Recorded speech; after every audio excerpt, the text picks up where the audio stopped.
buenos días, amados amigos y amigas de Conexión Global RD.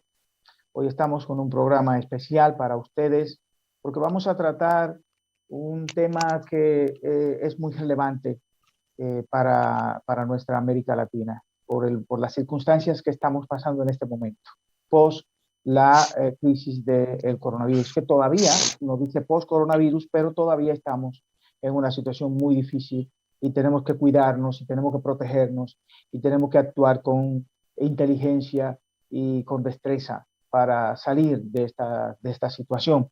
Para nosotros conversar y tratar de comprender esta realidad social, político y económica que se nos presenta, nosotros vamos a tener a un gran abogado de la República Dominicana que lo va a presentar Manuel Escalante, porque en definitiva creo que Manuel era el primero que debía entrar, pero vamos a permitir que Manuel sea que presente nuestro honorabilísimo Sí.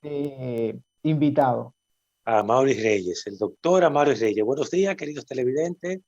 Gracias por estar este sábado con nosotros. Para nosotros es un alto honor que usted haya dispuesto estar conectado con RNN Canal 27, específicamente con Conexión Global RD, su espacio de análisis político global, local, por ende, glocal. Y hoy no es la excepción. Tenemos a Amaury Reyes, un abogado joven, muy preparado.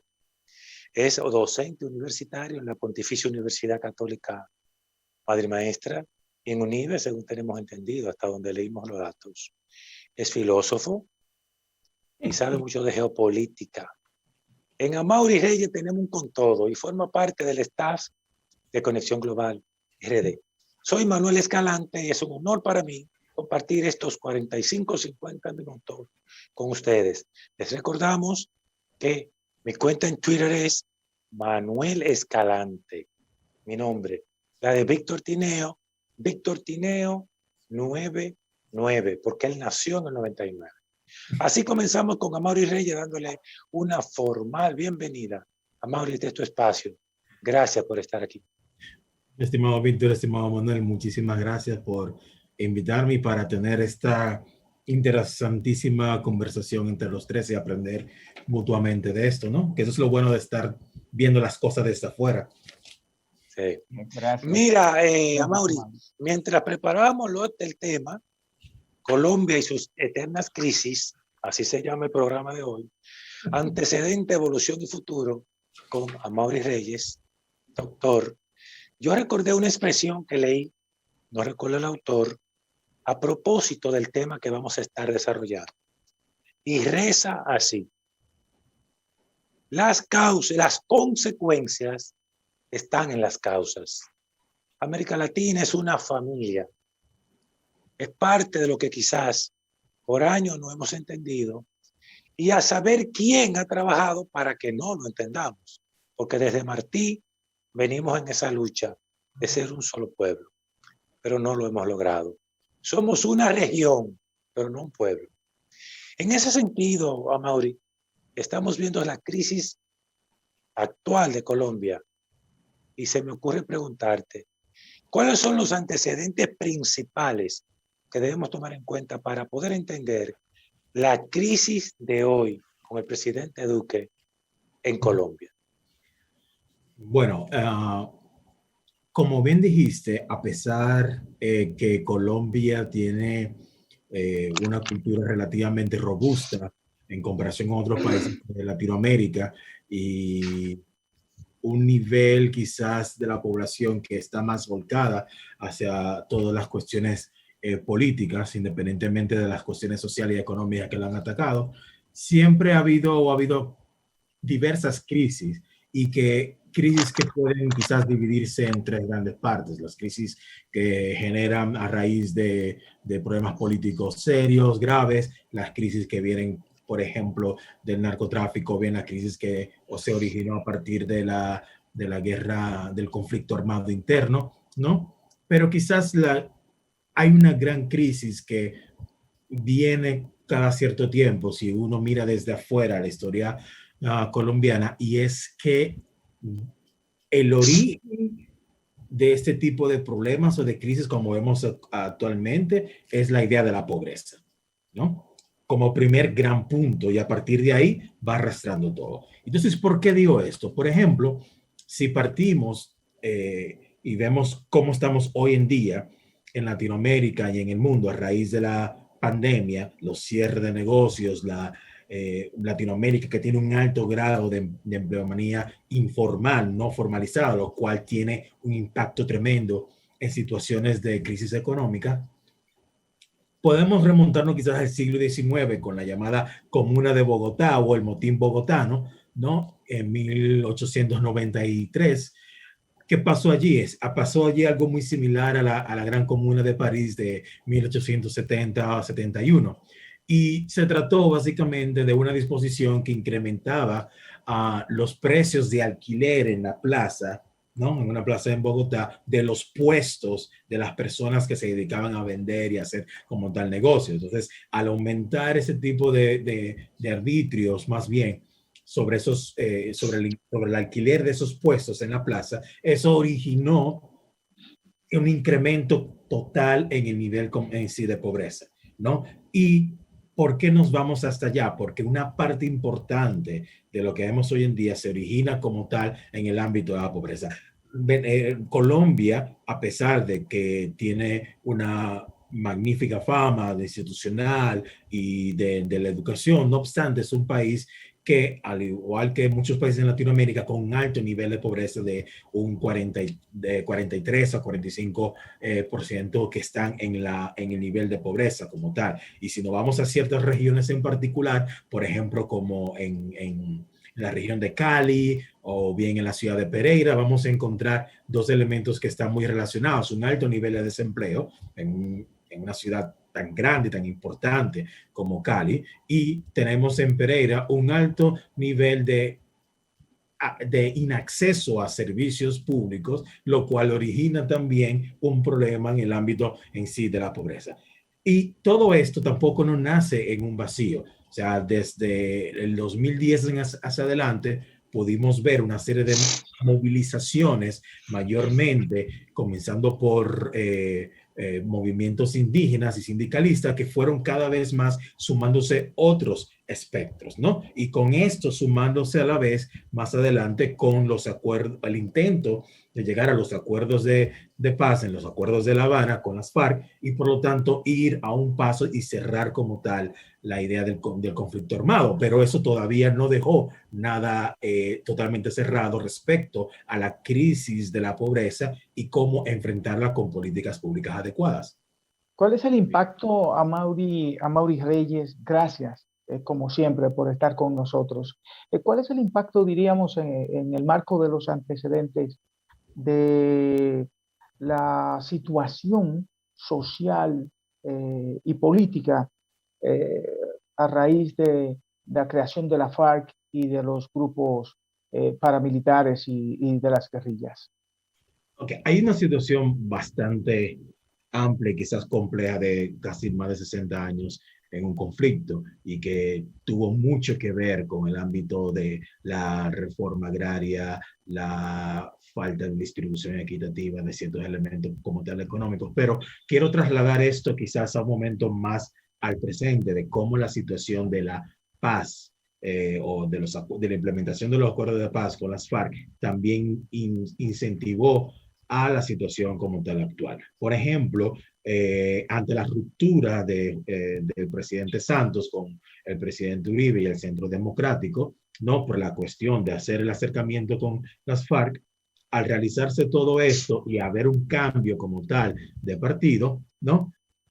¿Qué sucedió? Como el presidente Iván Duque es bastante allegado al presidente Uribe y existía esa animadversión respecto a la implementación de los acuerdos de paz, esto dejaba como tal a un montón de víctimas que se habían prestado como tal a apoyar los acuerdos y a un montón de personas que se habían desmovilizado de la guerrilla para presentar los delitos en que han cometido ante la Jurisdicción Especializada para la Paz y proceder a realizar la justicia transicional correspondiente. Pero ¿qué pasa? aun cuando teníamos un gobierno que intentaba implementar esto y había una corte constitucional que lo hacía, el gobierno de Iván Duque no le dio mucho apoyo, tanto así de que se inmiscuía constantemente en las situaciones que se daban en la jurisdicción especializada de La Paz, se inmiscuía, por ejemplo, en el ámbito de la cultura, de construir museos para tratar de remediar los problemas y así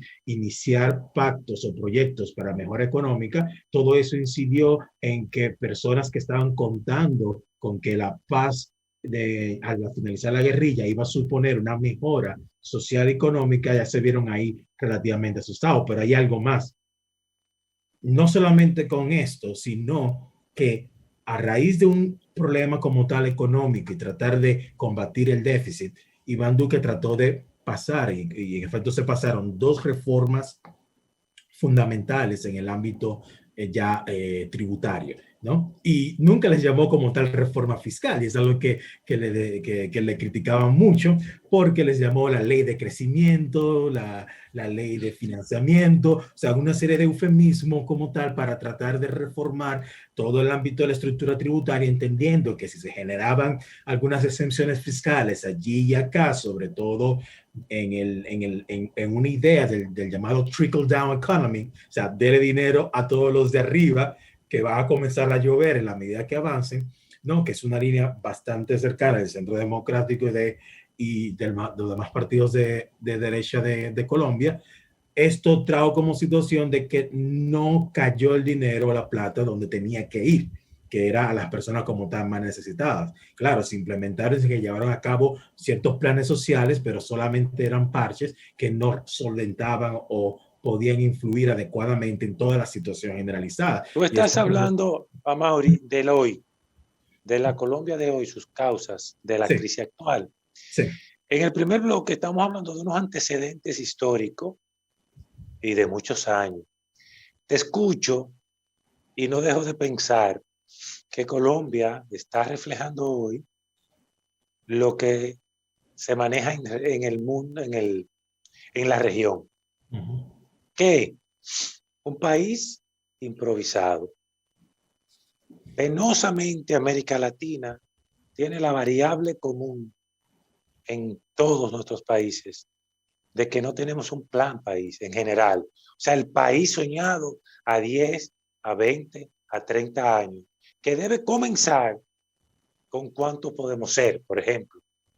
Y América Latina sigue teniendo hijos sin control, sigue teniendo un crecimiento poblacional no planificado. Y así, que es lo que yo veo que se viene moviendo hacia atrás hasta hoy en todos nuestros países, no hay forma de mejorar. Por más, es como si estuviéramos pasando paño tibio. ¿Cómo podemos entender que igual que la mayoría de países latinoamericanos, un país rico como Colombia, siga en esa improvisación sin ningún fruto realmente objetivo para el pueblo? Posiblemente sí para los políticos de turno, pero no para el pueblo. Sí, y eso es muy importante, sobre todo si estudiamos la historia institucional colombiana desde afuera, ¿no? Que estamos haciendo nosotros en esta conversación.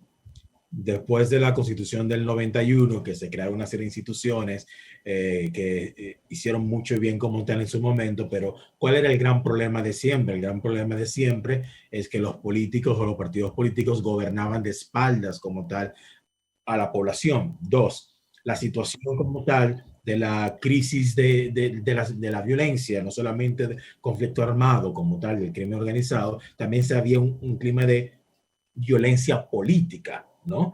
Y eso también influye mucho en las actuaciones de los gobernantes. Pero otra cuestión también importante es que gran parte de esa violencia, ¿no? Venía también como tal directamente en sí del Estado, por parte como tal de la milicia, de los militares y asimismo como tal de la policía, que en la medida que se fue mezclando con el asunto del narcoestado y demás, y cuando fue separándose de eso, ¿no? Tenemos todavía una situación en que los políticos todavía no gobiernan para la totalidad de los colombianos. Hay departamentos que están más alejados más que otros y hay personas que generan mucho mayor riqueza que otros. Sin embargo, son los pobres y las personas de clase media que llevan como tal en sí la carga, ¿no? Entonces, ¿qué pasa? Vino esto de la pandemia y la pandemia lo que hizo fue encender la gran mecha de esas partes de la población, sobre todo en el área de Cali y Pereira, que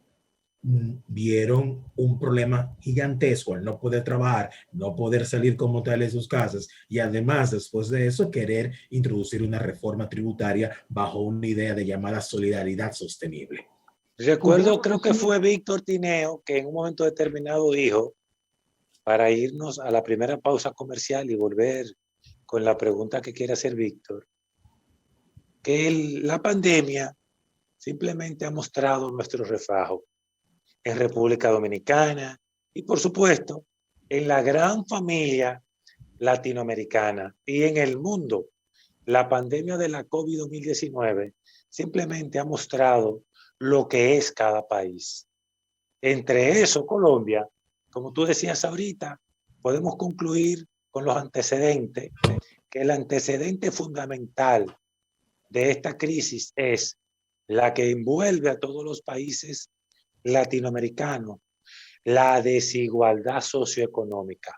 ¿Coincide conmigo, Amaury? No, totalmente.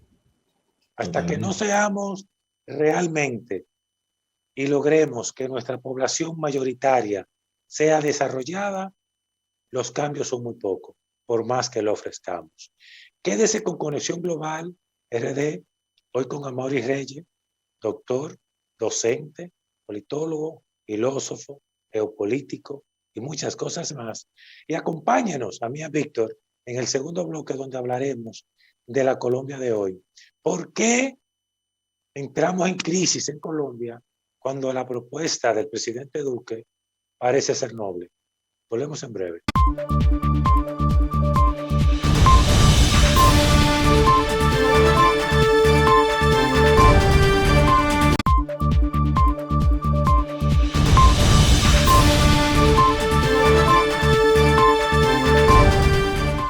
Continuamos aquí con Conexión Global RD y con el profesor Amaury Reyes, que ya ustedes han observado en más de una ocasión su capacidad comunicativa y su capacidad reflexiva sobre los temas del país y también de los temas internacionales. Amaury, ¿pudiera decirse que en Colombia ha ocurrido lo que pudiera pasar también en cualquier otro país, que llega un momento en que las personas entienden que el Estado ya no está en condiciones de proteger sus derechos y entonces reacciona de manera violenta contra ese mismo Estado? Sí, y sobre todo en la bellísima Colombia, y que es cierto que el riesgo es que uno se pueda quedar, como decía su marca país hace un tiempo, pero lo interesante es que Colombia siempre ha tenido esa historia de estallidos, para ponerle una palabra, político-social, ¿no? Donde lo social ha llegado a tal punto que nadie ha podido hacerle frente y bueno, y estalla como tal la olla, ¿no? Y eso es algo que comienza no solamente por el mal manejo de los políticos, o también por los intentos de tomar a la población como si fueran ignorantes, de que no entienden nada, pero también hasta en el mismo manejo de políticas públicas, en lo que tienen que hacer en el momento adecuado, no lo hacen. Por ejemplo, tomemos la situación actual. Ya en el 2019 se dio otro gran paro nacional y en fechas anteriores sobre situaciones socioeconómicas, los servicios domiciliarios, la educación, el desempleo.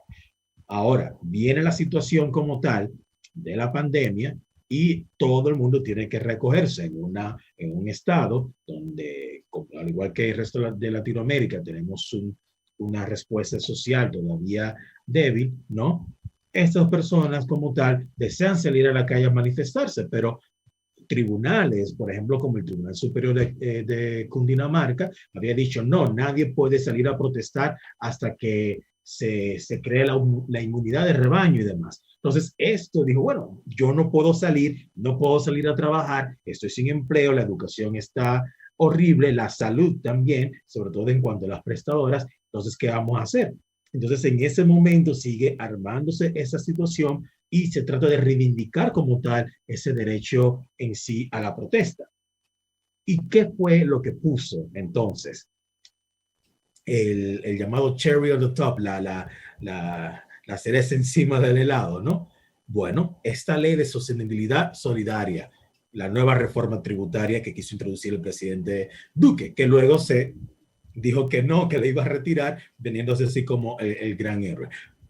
Ahora, ¿qué fue el problema de esto? Es de que él decía, y lo trataron de vender de esa forma, como todo el mundo fue solidario durante este ámbito de la pandemia, todo el mundo también tiene que ser solidario y a la hora de declarar y pagar más impuestos, ¿no? Y es cierto, o sea, el ámbito de inversión pública y del gasto público aumentó en América, no solamente en América Latina, para poder hacer frente a los estragos de la pandemia. El problema es de que esta nueva reforma tributaria o la ley solidaria de sostenibilidad, como le llaman, creaba más cargas como tal hacia la clase media y no desincentivaba o sacaba los beneficios fiscales que le correspondían como tal a los super ricos. Es decir, los super ricos todavía no seguían pagando como tal lo adecuado, sobre todo en el ámbito de dividendos y demás, y que sobre todo que había un problema de que cuando las personas comenzaron a entender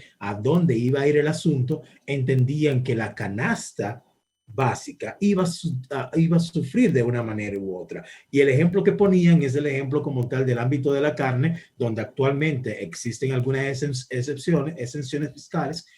Se produce el ganado, se mata la vaca, se vende la carne, etc.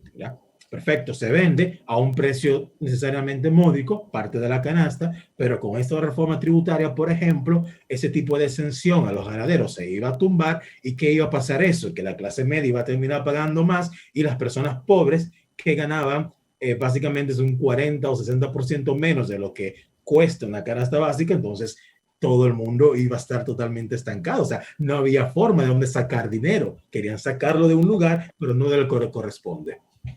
Ok, exactamente en ese sentido, a Mauri, ¿cómo en el círculo de la pobreza que se va multiplicando? Porque en la medida en que los gobiernos, en definitiva, tienen que recurrir al endeudamiento externo, eh, la mayoría del presupuesto de los países de América Latina, una gran parte se va en pago de intereses y amortizaciones de deuda, lo que incrementa los niveles de pobreza de los países y al mismo tiempo no hay dinero, los gobiernos dicen no tener dinero para hacer las inversiones sociales que se necesitan, pero tampoco entonces hay pactos sociales para generar ese dinero. Totalmente.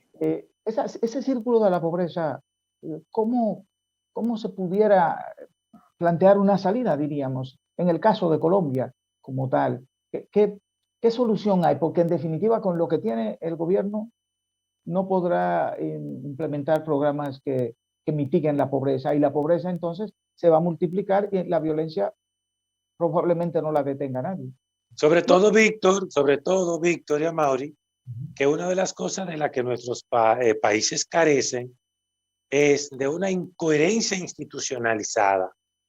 ¿Qué quiero decir? Queremos reducir la pobreza, pero no trabajamos para eliminar o reducir lo que genera la pobreza, que es fundamentalmente un crecimiento no planificado. No hay manera, quiero que después que le respondas a Víctor, me gustaría que me respondas a Mauri. ¿Existe alguna manera de erradicar la pobreza sin planificar un país? Sobre todo, ¿cuántos seremos? ¿Qué vamos a hacer con ustedes? ¿Qué nos van a suministrar? Son dos preguntas juntas que tú tienes. Puedes responderlo como entiendas. Bien, por ejemplo, hay varios expertos en Colombia que han propuesto que han dicho, bueno, el problema en sí mismo no es tener o no una reforma tributaria, lo que tiene una reforma tributaria totalmente honesta, comprensible y que el dinero vaya a donde tiene que ir. Porque, y eso es algo que al menos la reforma tributaria de Duque, hay que reconocerlo, no eliminaba grandes programas sociales ni demás, Pero ¿qué pasa? A final de cuentas, el dinero no iba donde tenía que ir y eventualmente esos programas sociales iban como tal a sufrir. Entonces, lo que se proponía era identificar adecuadamente cuáles son esos aspectos donde realmente el dinero se mueve y las personas como tal puedan contribuir. O sea, estaban pidiendo aproximadamente, serían 26 billones de pesos, que son como 5,000 millones de dólares, ¿no? Y eso lo podían, habían determinado ciertos ámbitos donde lo podían hacer, en el ámbito como tal societario, en impuestos como tal de los súper ricos, ¿no? Y mover ciertos aspectos que carga la clase media un poco más hacia la derecha, hacia arriba, ¿no? Para tratar de quitar el peso sobre las personas pobres y llevar el dinero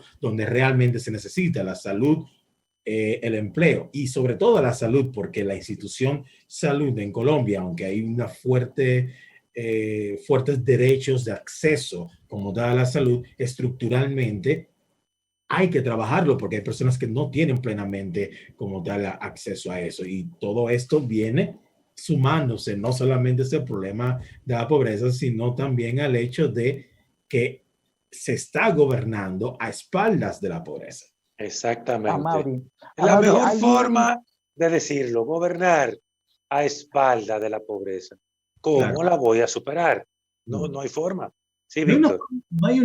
no hay una única forma, pero al menos lo que se trata es de cambiar como tal las variantes, porque Claro. tenemos un modelo económico que es esencialmente capitalista y que genera, desde el punto de vista como tal del empresario, lo cual en sí mismo no está mal, pero hay otras características que se van agregando y otros factores que están más allá de los números. Si no tomamos ese tipo de circunstancias, ¿no? Como los economistas sobre la igualdad y la desigualdad hablan hoy en día, sobre todo la ganadora del premio Nobel, Esther Duflo, si no cambiamos el enfoque hacia dónde tiene que ir los cambios estructurales o los problemas puntuales, nada de eso como tal va a cambiar. Si no cambiamos la estructura institucional de cara a superar la pobreza, de verdad, no hay manera de superarla. en ese Bueno, sentido, estructural. no puede en cambiar. ese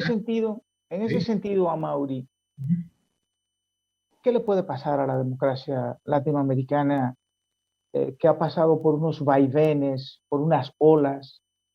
Las últimas en este siglo ya ha visto dos olas, una ola hacia la izquierda, una ola hacia la derecha. El resultado sigue siendo prácticamente el mismo, sea derecha, sea izquierda. Claro. Ahora, ¿pudiera darse la situación de que aparezcan algunos Bukeles en el contexto latinoamericano, diríamos, como una ola ahora bukeliana? No, bueno, sería muy penoso. bueno, espero que no, pero lo que sucede es que va a llegar un momento donde las cosas van a responder de manera distinta. ¿A qué me refiero con esto? Vamos a comenzar con ciertos elementos concretos. Comienza como tal las manifestaciones con toda la situación que da el COVID, ¿no? Y el mal manejo de la pandemia, de las vacunas que se da en Colombia. La muerte de estudiantes en manos de la policía. Pero también a todo eso se sumaba durante toda la época de la pandemia muertes de líderes sindicales y Los de líderes defensores. sindicales, por supuesto, que estaba creando una situación difícil. Sumamente difícil, o sea, no se le da la debida protección. Y eso sumado a los periodistas que están sometidos a regímenes de protección por efecto de amenazas en contra de su trabajo. También tenemos silencio de los medios oficiales. O sea, los medios oficiales nunca hablaban de la situación adecuadamente, ni hablaban de los excesos de la policía, ni de los excesos del Escuadrón de Antidisturbios o Motines, la ESMAD, y tampoco se hablaba de que la responsabilidad que debían tener la policía y la ESMAD en el uso desproporcional de la fuerza, que únicamente encontraba apoyo en el expresidente Uribe, que lo manifestó expresamente, los miembros muy cercanos del Centro Democrático, y además se veía el Estado que solamente tenía el mensaje contra los vándalos, contra los saqueos, pero no hablaba necesariamente de qué es la causa de todo eso o qué es lo que llevó a personas a apoyarse en esa situación para incurrir en esos delitos y decir, oiga, eso no es lo importante es lo que está detrás de eso. Y eso significó entonces que las personas están notando que se está gobernando a sus espaldas. Se utilizan los medios de comunicación, por ejemplo, el programa del presidente Duque, que se utilizó para transmitir ideas o sobre el manejo del COVID, se ha convertido poco a poco en una especie de programa de Aló Presidente, ¿no? Donde el presidente Duque está simplemente dando un ámbito de propaganda a todo su gabinete, ¿no? Entonces, ¿qué va a pasar con todo esto? Eso lo que está pasando es que Gustavo Peñalosa está tomando poder con esto, está capitalizándolo porque está probando un punto que, miren, esas personas no están gobernando para ustedes, les gusta que les gusta que tengan a las fuerzas de la policía y al ESMA golpeando, abusando de los manifestantes, entonces estas personas no están para el pueblo. El problema es que candidatos como Gustavo se le tiene preocupación porque es muy afable a todo el régimen chavista, ¿no?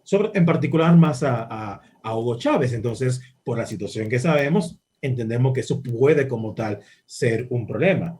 Y Amaury, yo te quiero hacer otra pregunta. ¿Mm? ¿Qué conocimientos tiene? Si no lo tiene, no importa, porque hay cosas que uno no sabe.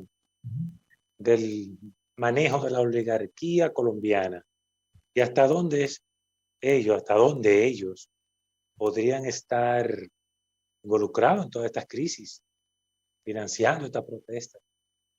¿Qué sabemos al respecto? Bueno, antes de pasar a eso, para terminar con la idea de ¿qué pasa ante todo este quiebre que se está dando de confianza, de que las personas están hartas de la situación, de que no los escuchen, que no hay una conexión realmente con lo que está sucediendo? Ese pueblo que se siente excluido se va a convertir en una nueva voluntad del poder y eso va a dar a un estallido popular y que va a traer o va a impactar en un cambio en la élite política actual. Y eso puede significar un cambio del estallido populista en el sentido técnico de la palabra a un régimen totalmente distinto, radical y demás, radical en el sentido de que más distinto, porque entienden que los demás no lo escuchan, vamos a probar algo nuevo.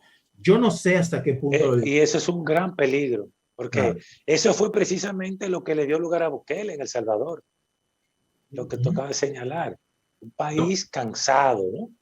Y eso le dio oportunidad a cada país donde se dio o se está dando un movimiento populista de los tóxicos y no tóxicos, para colocar una palabra en extremo, y que, por ejemplo, ahora no sabemos hasta qué punto, y yo no lo sé, si existe o no una intervención de la oligarquía, pero es claro de que hay una oligarquía como tal que se está beneficiando del régimen de turno, y por eso lo que le está pidiendo a la gente es: Duque, despierta y escucha, porque está pasando algo que no te estás dando cuenta y eres el presidente de este país. Bien, bueno, con esa respuesta nos vamos a ir al cierre del segundo bloque y en breve volvemos con Amaury, nuestro entrevistado, un joven profesional admirable que está dando clase en universidades de prestigio en la República Dominicana, lo cual es bueno. Así que quédese en Conexión Global RD y volvemos en breve.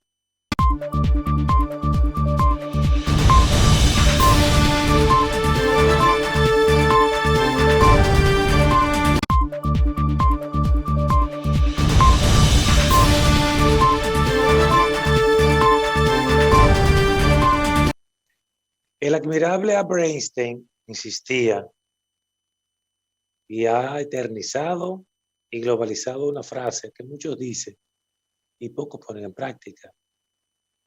Él definía locura como tener resultados diferentes haciendo lo mismo. América Latina tiene esa desgracia. Nuestros líderes políticos prometen el paraíso en América Latina. Es increíble. Ni que fueran criados por una misma institución para que digan lo mismo. Pero resulta que al tomar el poder que el pueblo le da, creyendo en ellos, no hacen realmente lo que han ofrecido. Por eso América Latina no ha cambiado sustancialmente. Hemos logrado avances, pero avances por efecto de la globalización. Es otro tema que deberíamos estudiar, no necesariamente por acciones políticas de nuestros presidentes y nuestros gobiernos. Terminando ya Conexión Global RD, Amaury, ¿podemos descartar o pudiéramos nosotros sospechar de que además de la oligarquía en Colombia, puedan haber fuerzas externas para desestabilizar en Colombia el gobierno de Duque? Por ejemplo, el presidente de Venezuela no le cae muy bien Duque. Lo acusa de que apoya a muchos venezolanos. Lo más fácil sería inestabilizar Colombia. ¿Pudiera darse ese fenómeno? ¿Pudiera ser o no? Mira, todo es posible, Manuel. Yo particularmente lo dudo porque todo esto tiene una raíz mucho más profunda ya en el ámbito de la sociedad colombiana y de que cómo siguen todavía reaccionando ante políticos y gobernantes que los tratan como bobos, como yo diría, o sea, de que no les toman como tal en serio. Parte de la crítica que se ha dado dentro de los miembros del partido del expresidente Uribe es de que todo esto viene de una manera u otra impulsado como tal, impulsado por el régimen chavista, el régimen como tal en Venezuela. Sobre todo que Venezuela se ha pronunciado en palabras bastante fuertes, incluyendo el Partido Socialista Unido de Venezuela. Yo no estoy tan seguro y yo no quiero especular demasiado, quiero irme más bien por lo seguro. Y lo seguro que está aquí es de que hay campesinos que están protestando ante el uso indiscriminado del glifosato por parte del Estado. Tenemos que la clase media sigue cargando con todos los costes y los costes también de la pandemia. Que los pobres van a seguir siendo víctimas y más víctimas porque la situación social y del escudo social se sigue deteriorando. La policía, la ESMA, toda la fuerza del orden, es decir, el Estado se está mostrando de una manera totalmente intransigente, indicando de que no le hagan caso, protesten pacíficamente, pero son los vándalos que están ahí de una manera tan ambigua que los está incluyendo a todos. Y además, y por último, que sucedió recientemente y que creó una polémica a lo interno de la Corte Constitucional, es que en la semana pasada o principio de esta semana, el presidente Duque salió con los presidentes de las altas cortes emitiendo un comunicado y parte de ese comunicado era reiterando el Estado de Derecho, reiterando el derecho a la protesta, pero de repente salen diciendo que apoyan y avalan el trabajo del presidente en el manejo de la pandemia, en el manejo como tal del COVID, de las vacunas y demás, lo cual trajo un mal sabor de boca porque ante una situación sistémica de que el Estado está respondiendo violentamente contra estudiantes, contra sindicalistas, contra manifestantes, manifestantes sobre todo pobres que no tienen nada que perder, ¿no? Y ahora los presidentes de las altas cortes se manifiestan en un comunicado conjunto de esta forma, ellos están viendo que no pueden confiar ni siquiera en los tribunales que lo van a proteger. Y eso originó un conflicto a lo interno de la Corte Constitucional, donde dos magistrados, una magistrada y un magistrado, sacaron una comunicación indicando que no estaban de acuerdo con esa actuación porque era una violación al principio de separación de poderes. Y yo lo veo más lejos aún, como lo dijeron muchos académicos, tanto de la Universidad de los Andes, de la Universidad de Rosario, del Estado también de Colombia, decían, es que no puede ser porque aun cuando la Corte Suprema recientemente dictó una sentencia bastante contundente y adecuada a favor del derecho a la protesta, no puede ser que todo el poder judicial y jurisdiccional del Estado se quiera volcar ahora a favor del presidente y en contra como tal de los manifestantes. Si los manifestantes están participando en ocasión del mal manejo del gobierno respecto a la pandemia y al manejo económico que sigue generando la crisis fiscal que hay que tratar de resolverla, pero de una manera distinta, no cargando a los más necesitados. Desde tu punto de vista, Mauri, ¿qué tú visualizas que pudiera pasar con Colombia al respecto a toda esta crisis que está pasando? ¿Tú ves solución? ¿Tú ves negociación? ¿Tú crees que empeore? ¿Qué tú entiendes? Se han hecho negociaciones, inclusive el Congreso, bueno, Congreso no, perdón, el Senado, porque es unicameral, el Senado se ha reunido con comité de los manifestantes, asimismo el presidente Duque ha tratado también de reunirse como tal, no ha habido muchos avances, pero yo creo que sí, y están empujando a gran parte de los sectores a un gran diálogo nacional para ese pacto social, ¿no? Que tanto tú como Víctor hablaban, para sacar a Colombia hacia adelante y cambiar la forma como tal de hacer las cosas, porque parte de lo que les están diciendo, y usualmente, y gran parte de los críticos es, mire, presidente Duque, estamos criticando esto, pero despierte que usted es el presidente, aquí hay un problema, hay una situación.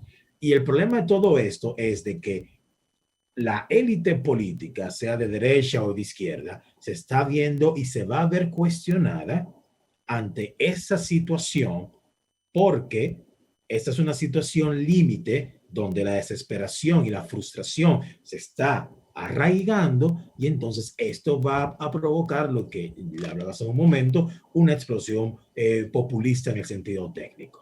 Quiero preguntarte, Amaury, la crisis post-coronavirus,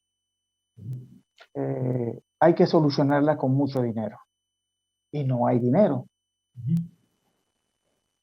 ¿Sería Colombia probablemente el epicentro de una crisis social y política en América Latina y esto pudiera reconfigurar el mapa político al 2022 con las elecciones de Brasil, las elecciones de Chile, Honduras, Nicaragua, la que viene ahora en Perú, Colombia, en el 22.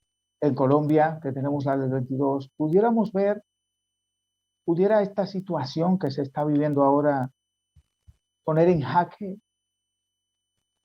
lo que nosotros conocemos como democracia? No, no creo. Lo que yo creo que puede pasar, a ver, puede pasar de todo, ¿no? Y sobre todo que si las instituciones no se cuidan y el pacto democrático se mantiene, todo estará bien. Lo que no debemos perder de vista es que los altos momentos de tensión no necesariamente darán pie a una situación antidemocrática porque pueden ser la expresión como tal de un sentimiento democrático porque es pidiendo la reivindicación de una serie como tal de derechos. Ahora, ¿cuál es el problema? El problema es que cuando no se capitaliza adecuadamente este gran descontento, esta gran frustración, otros pueden tomarlo para sus propios intereses y tendríamos entonces algún tipo de régimen o de presidencia de orden populista del corte de Chávez, Maduro o bien de Bukele, que se tiende más al autoritarismo.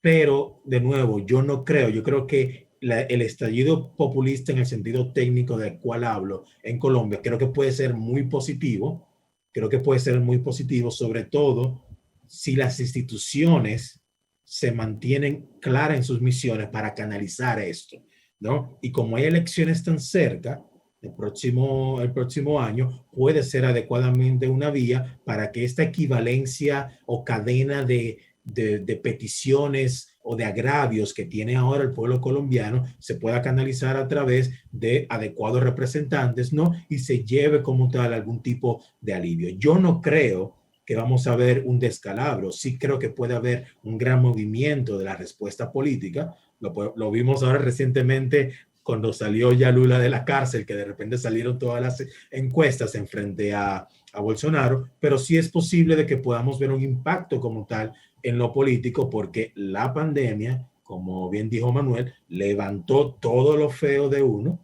¿no? De cada uno de otros países y hay que enfrentar las cosas con un nuevo plan y una nueva política, tanto económica, política pública y bien social. Y creo que Colombia básicamente es algo que tenemos que estar viendo y aprendiendo en cierta medida para evitar que se repita como tal en otros países y creo que ellos van a salir. Yo particularmente, que soy un optimista romántico, creo que van a salir bastante bien. Amaury, una pregunta, Víctor, digo Amaury. Popularmente se dice, cuando veas la barba de tu vecino cortar, pon la tuya en remojo. Vamos a ser un poquito dominicanos. Sabemos que no tenemos quizás las condiciones para vivir la experiencia de la crisis de Colombia. Pero ¿qué tan descartable es que dentro de ese regionalismo en crisis que señaló Víctor, específicamente de forma local, podamos tener aquí una crisis, un levantamiento, a propósito de una famosa reforma fiscal de la que ya se está hablando, para la cual el pueblo no está preparado? Hay que ver primero de qué se trata todo esto. De nuevo, todo esto de Colombia no salió únicamente por la cuestión de la reforma tributaria, sino Exactamente. fue la gota. Habían situaciones anteriores, sobre todo muchas situaciones relacionadas a violencia política y violencia contra ciertos sectores económicos que son humildes, y eso fue lo que llevó como esta situación de Colombia y otros asuntos y escándalos que se han armado durante la presidencia del presidente Duque, lamentablemente, que ha impactado, que no conocemos porque no es el diario vivir de nosotros, pero que sí está ahí, y uno puede ver de que realmente el partido del presidente Duque la tiene muy difícil para las próximas elecciones. En República Dominicana hay un movimiento que sí viene desde hace años moviéndose de manera cultural y político, que sí ha habido ciertos cambios o bien indicios de reivindicación, algún tipo de antagonismo positivo para sacar o airar esos problemas, independientemente de que uno esté de acuerdo o no con cierta postura. Y creo que el gobierno está aprendiendo sobre la marcha para lidiar con esto, pero hay que ver qué hacen, porque no podemos ver, yo no veo una situación similar aquí en República Dominicana, pero tampoco veo una situación en la cual estamos tan dormidos. O sea, el panorama dominicano ha cambiado bastante, y lo podemos ver actualmente en la palestra pública, como hay básicamente un combate fuerte, pero democráticamente positivo sobre ciertas posturas. Bien, bien canalizado. Gracias a Dios. Estamos ya despidiendo Conexión Global RD.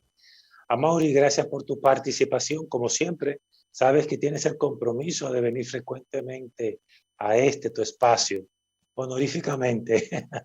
Y a ustedes, queridos televidentes, gracias por estar hoy sábado de nuevo con Víctor, conmigo y con Amaury en Conexión Global RD. Hasta el próximo sábado.